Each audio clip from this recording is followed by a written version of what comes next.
बिस्मिल्लाहिर्रहमानिर्रहीम। अस्सलाम वालेकुम दोस्तों, आज का ये ऑडियो लॉग मोस्टली मैं फॉरेन रिलेशन के हवाले से बात करूंगा, क्योंकि हम डोमेस्टिक पॉलिटिक्स में इतना फंस चुके हैं कि हम फॉरेन पॉलिसी के ऊपर कोई ध्यान ही नहीं दे रहा। ना ही मीडिया ध्यान दे रहा है, ना ही कोई मतलब है हुकूमती मशीनरी का कोई बंदा ध्यान दे रहा है। फॉरेन ऑफिस तो ऐसे लग गया है कि जैसे ठप पड़ी हुई है। और ये होता है जब भी आपके यहाँ पर एक पॉलिटिकल अपलिफ्ट हो या एक रिफ्ट बनी हुई हो या एक गवर्नमेंट ऐसी आई हो जिसकी कोई लेजिटिमेसी नहीं हो और बाय फोर्स आप गवर्नमेंट चलाने की कोशिश कर रहे हो, तो आपकी दिन रात इन्हीं चीजों में गुजर जाती है कि आपने डोमेस्टिक माहौल को कैसे कंट्रोल करना है। Foreign policy, progress, economic growth, future planning सब भाड़ में चली जाती है। बस यही हो रहा है पाकिस्तान के अंदर और यही होता हुआ आ रहा है 70 सालों से। हमने हमेशा डोमेस्टिक पॉलिटिक्स के ऊपर कॉन्सेंट्रेट किया है, फॉरेन पॉलिसी के अंडरमाइन कर दिया है। इसी वजह से पाकिस्तान इतना पीछे रह गया। और ये सारी की सारी जो फेल्यूर्स है ना हमारे इंटरनेशनल पॉलिटिक्स के, वो सारे के सारे हमारी आर्मी के खाते में जाते हैं। किसी को कोई डाउट नहीं रहना चाहिए। इन्होंने हमेशा यही काम किया कि पाकिस्तान की इंटरनल पॉलिटिक्स को इतना डिस्टेबलाइज कर दिया है कि हमने कभी भी अपनी progress, foreign objectives, foreign policy objectives, national interest, national objectives, इनके ऊपर ध्यान ही नहीं दिया। सारा दिन हमें ये लगा रहता है कि किसको प्राइम मिनिस्टर बनाना है और किसको हटाना है, कैसे हटाना है, कानून के किस शिक के थ्रू इसको हटाना है और कानून की किस शिक के थ्रू इसको वापस लाना है। सो ये सारे के सारे जो केओस, डिस्टेबलाइजेशन पाकिस्तान आर्मी ने इस मुल्क के अंदर की है, जिसकी वजह से हम कभी प्रोग्रेस नहीं कर सके। अब आते हैं कि पाकिस्तान के फॉरेन रिलेशंस के हवाले से बात कर, और इसकी वजह से हम कभी प्रोग्रेस नहीं कर सके। उम्मीद करते हैं कि नई गवर्नमेंट आने के बाद पाकिस्तानी आर्मी को लगाम डाला जाएगा और इनके तमाम तरह ऑब्जेक्टिव्स और इनके जो इंस्टीट्यूशंस हैं या एसेट्स हैं, इनको कानूनी बार के अंदर लाया जाएगा और इनकी तमाम तरह ये जो फ्रीडम है जिसकी वजह से ये पाकिस्तान के अंदर डिस्टेबलाइजेशन करते हैं, वो सारी की सारी खत्म कर दी जाएगी। मोस्टली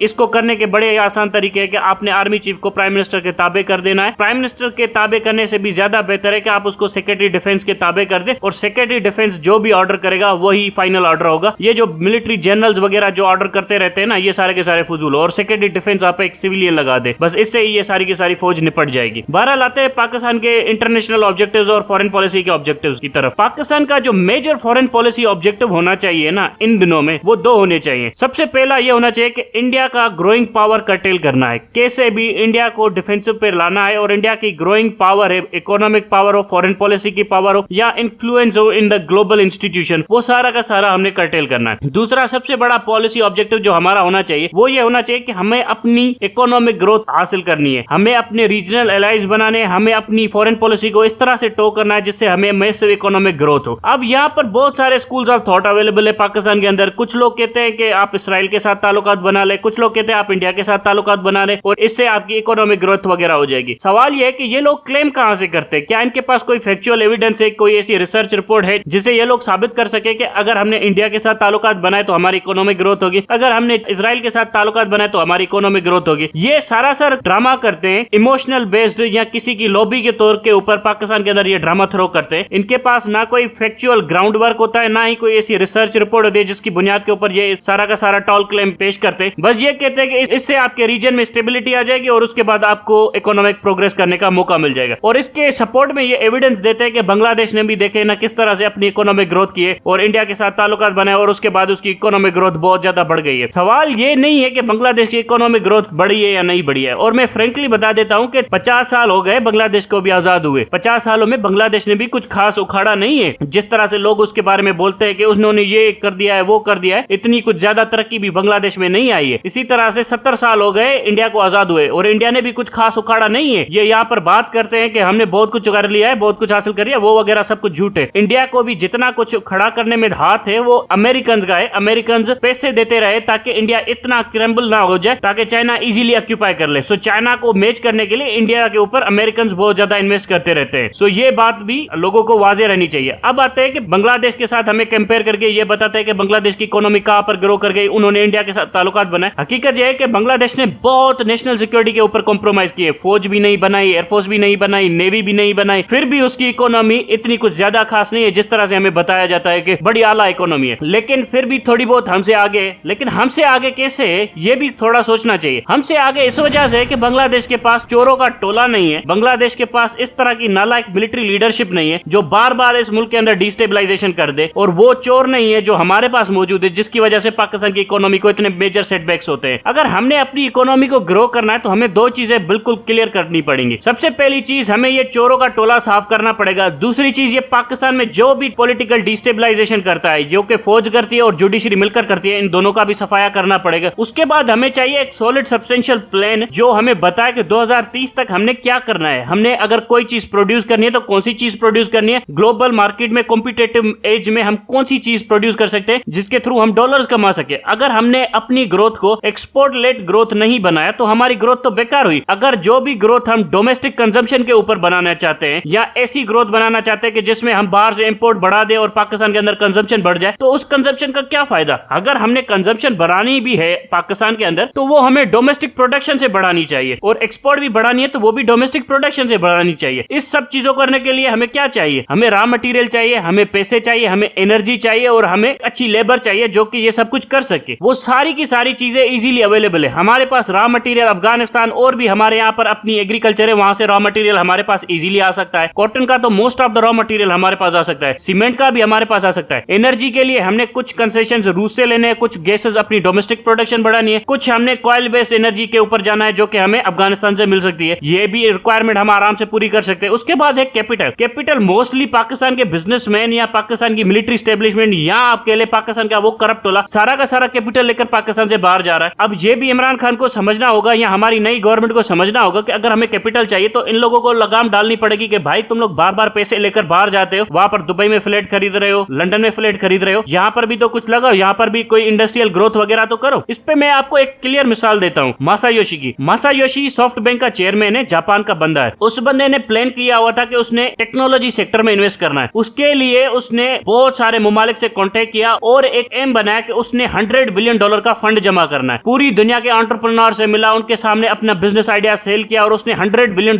का अमाउंट जमा कर लिया, वो भी विद इन 2 इयर्स। $46 बिलियन तो मोहम्मद बिन सलमान ने उसके प्रोजेक्ट में इन्वेस्ट किए। उसके बाद उसने 100 बिलियन को उठाकर आईटी सेक्टर्स की तमाम तर कंपनीज में इन्वेस्ट करना शुरू कर दिया। अब उसी के $100 बिलियन अब मोर देन $300 बिलियन में कन्वर्ट हो चुके हैं, क्योंकि उसकी इन्वेस्टमेंट उसे वापस रिटर्न दे रही है। एलन मस्क की कंपनीज में इन्वेस्ट किया, एप्पल में इन्वेस्ट किया, बहुत सारी कंपनीज में उसने इन्वेस्ट किया। अब उसकी इन्वेस्टमेंट उसको रिटर्न बैक दे रही है और जिनसे वो उसने $100 बिलियन लिए थे वो बहुत ज्यादा प्रॉफिट में उन्हें चीजें वापस भी कर रहा है। सो इससे भी पाकिस्तान को कुछ सीखने की जरूरत है। हमारे यहाँ पर मिनिस्ट्री ऑफ प्लानिंग है, उसको चाहिए कि पाकिस्तान के अंदर एक ऐसी प्लानिंग करे जिसके थ्रू हम दुनिया के सामने सेल तो कर सके कुछ ना कुछ, जो हम बता सके इंटरनेशनल मार्केट में या इंटरनेशनल लेंडर्स को कि भाई हम ये करने के बारे में सोच रहे हैं और इसके लिए हमें इतना सर्टेन अमाउंट ऑफ मनी चाहिए। यहाँ पर क्या होता है, हम बार बार जाते हैं सऊदी अरब, यूएई, वहां पर क्या सेल करते हैं कि हमारा फिस्कल डेफिसिट है, हमारा ट्रेड डेफिसिट है, करंट अकाउंट डेफिसिट है, इसको मैनेज करने के लिए $2 बिलियन दे दो, यहाँ पर रखवा दो, वो करवा दो। वो भी तंग आ जाते हैं। वो चाहते हैं कि आप कोई ऐसा प्रपोजल तो लेकर आए जिसके थ्रू हम आपकी इंडस्ट्री में इन्वेस्ट करें, आपको डॉलर्स भी मिल जाएंगे, आपकी इंडस्ट्री भी खड़ी हो जाएगी और जिसके बाद आप अपने प्रोडक्ट्स बनाकर दुनिया में सेल करें। पाकिस्तान का एडवांटेज क्या है या पाकिस्तान के अंदर ऐसी कौन सी चीजें जो हमें एडवांटेज दे सकती है। हम कॉटन बेस्ड प्रोडक्ट्स या टेक्सटाइल बेस्ड प्रोडक्ट्स बड़ी आसानी से दुनिया में बेच सकते थे, हम इसमें ग्रो भी कर रहे थे। लेकिन ये इंपोर्टेड गवर्नमेंट आने के बाद ये सारी की सारी टेक्सटाइल इंडस्ट्री की फिर से धज्जियां उड़ गई इंपोर्टेड गवर्नमेंट आने के बाद। अब हमें ये सोचना चाहिए कि हमने आगे भी क्या करना है। अगर इमरान खान ने आगे आना है तो उसके पास एक सॉलिड बिजनेस प्लान होना चाहिए जिसमें हमने 3 से 4 इंडस्ट्रीज पॉइंट आउट की हो कि हमने ये ग्रो करनी है। पहली चीज तो हम टेक्सटाइल को ग्रो कर सकते हैं, दूसरी चीज हम इंफ्रास्ट्रक्चर में इन्वेस्ट कर सकते हैं, तीसरी चीज हमने सबसे ज्यादा इन्वेस्टमेंट करनी है जिसमें वो है आईटी सेक्टर। आईटी सेक्टर बहुत छोटी सी इन्वेस्टमेंट से आपको मेजर प्रॉफिट्स दे सकता है। अगर हमने पाकिस्तान में 1000 के करीब आईटी कंपनीज लॉन्च कर दी ग्लोबल स्टैंडर्ड्स की, तो उनमें से हो सकता है 990 कंपनियां फेल हो जाए, लेकिन 10 कंपनियां अगर चल भी गई तो वो एप्पल की तरह की कंपनियां होंगी और जो पाकिस्तान को बहुत ज्यादा प्रॉफिट दे सकती है। सो आईटी सेक्टर में अगर 1000 कंपनियों में से 900 कंपनियां नाकाम हो जाती हैं तो 100 कंपनियां जो कामयाब होती हैं तो वो अपनी 900 कंपनियों की रिक्वायरमेंट को भी सरपास कर जाती हैं। सो इसीलिए पाकिस्तान को बड़ा केयरफुल और मेटिकुलस प्लानिंग की जरूरत है, जो कि ना कोई जनरल कर सकता है ना कोई जज कर सकता है। वो कर सकता है तो एक आजाद इलेक्टेड डेमोक्रेटिक गवर्नमेंट कर सकती है। सो मेहरबानी करके पाकिस्तान की लोग और पाकिस्तान की जुडिशरी और जितने भी पाकिस्तान के स्टेक होल्डर्स हैं उनको सोचना चाहिए कि आखिर अपने पाकिस्तान के साथ करना क्या है। Thank you very much.